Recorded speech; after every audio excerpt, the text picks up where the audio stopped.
Alors, ici, je vous présente le vocabulaire des quadrilatères. Donc, je vous rappelle qu'un quadrilatère est un polygone qui a 4 côtés. Donc, ici, nous avons 1, 2, 3, 4 côtés. Nous avons bien un quadrilatère.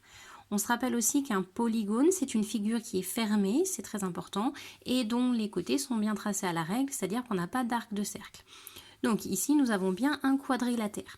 Le quadrilatère est formé par 4 sommets, donc qui sont les 4 points ici, que l'on relie par des segments qu'on appellera les côtés. Donc notre quadrilatère, il a 4 côtés et 4 sommets. Hop. Donc on utilisera bien ce vocabulaire-là quand on parlera des sommets, des côtés du quadrilatère qui est ici. Ensuite, notre quadrilatère, il va aussi avoir des diagonales. Les diagonales, ce sont les segments qui sont là, hop, celui-ci, et celui-ci, que vous, évidemment, vous tracez à la règle. Donc, les diagonales, ce sont des segments qui vont relier les sommets qui ne sont pas reliés par des côtés. C'est-à-dire que ces deux sommets-là, ils sont reliés par un côté, alors que ces deux sommets-là, ils ne sont pas reliés par un côté, donc ça forme une diagonale. Donc, diagonale, hop, celle-là aussi, normalement, c'est du vocabulaire que vous connaissez déjà. Je le note ici. On saura ce que ça veut dire. Donc, on a vu les mots principaux de vocabulaire, donc les côtés, les sommets et les diagonales. Hop, je vais mettre un S puisqu'on en a deux. On va rajouter un petit peu de vocabulaire. Je vais rajouter les mots consécutifs. Hop, et le mot opposé. Ce sont des adjectifs qu'on va mettre avec les mots côtés. Donc des côtés opposés, ce sont des côtés qui ne se touchent pas, qui ne sont pas côte à côte. Donc le côté qui est là et le côté qui est là sont des côtés qui sont opposés. Donc le côté AU et le côté PL, je mets des crochets puisque ce sont des segments. Donc ces côtés sont des côtés opposés. Sont des côtés opposés parce qu'ils ne se touchent pas. Ils n'ont pas de sommet en commun. On n'a aucune lettre en commun dans les deux.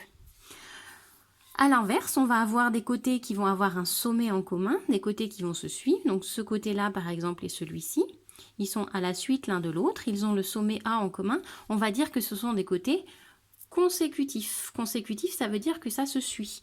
Donc si je donne l'exemple du côté AU et le côté AP, hop, donc AU et AP, les segments, ce sont des côtés qui sont consécutifs. Consécutifs, donc ça veut dire qu'ils sont à la suite l'un de l'autre et ça veut dire qu'ils ont un sommet en commun. Consécutif. Voilà. Donc là, on a vu le vocabulaire sur les côtés, les sommets, les diagonales, et puis consécutif opposé. Avec les côtés opposés, côtés consécutifs, on va aussi avoir des sommets. Donc les deux sommets qui sont ici sont des sommets qui sont l'un à la suite de l'autre. Donc ce sont des sommets consécutifs, ils se suivent. Alors que le U et le P, ils ne sont pas du tout à la suite puisqu'il faut faire tout le tour pour y arriver. Donc ce sont des sommets qui sont opposés.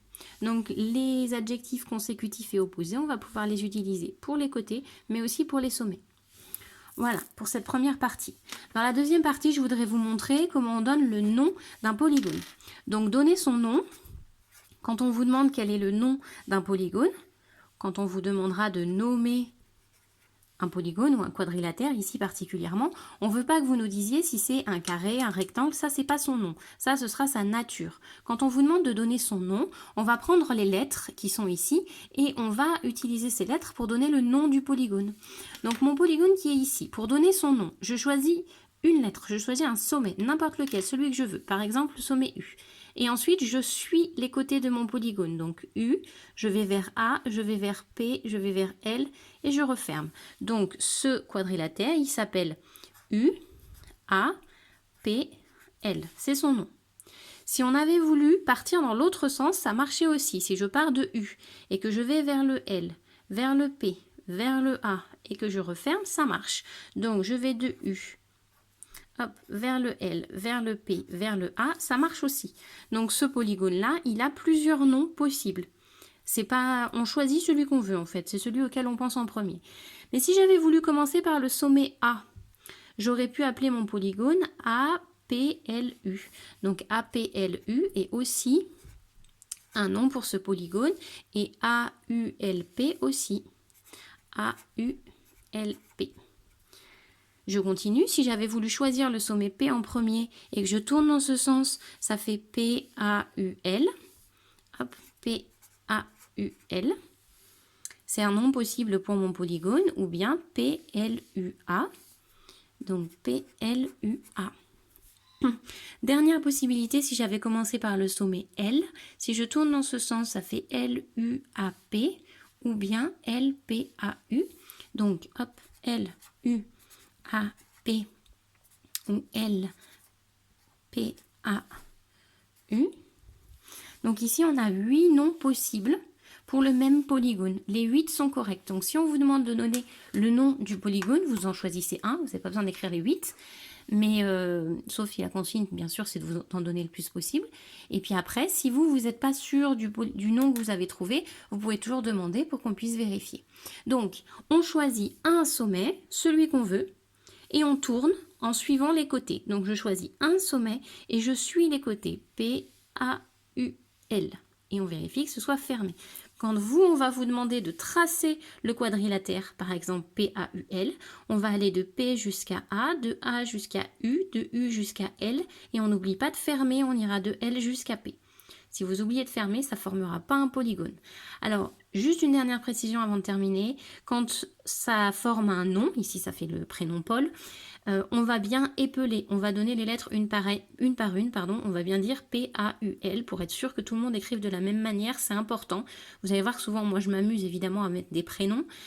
Si vous ne les avez pas vus et que vous avez mis les autres noms, ça marchera très bien aussi. Mais pour ceux qui ont vu le prénom Paul, vous, quand on va parler, quand on va donner le nom du quadrilatère, quand je vais vous demander, à l'oral, on va devoir dire P-A-U-L pour être sûr que tout le monde écrive de la même manière. Voilà, c'est fini.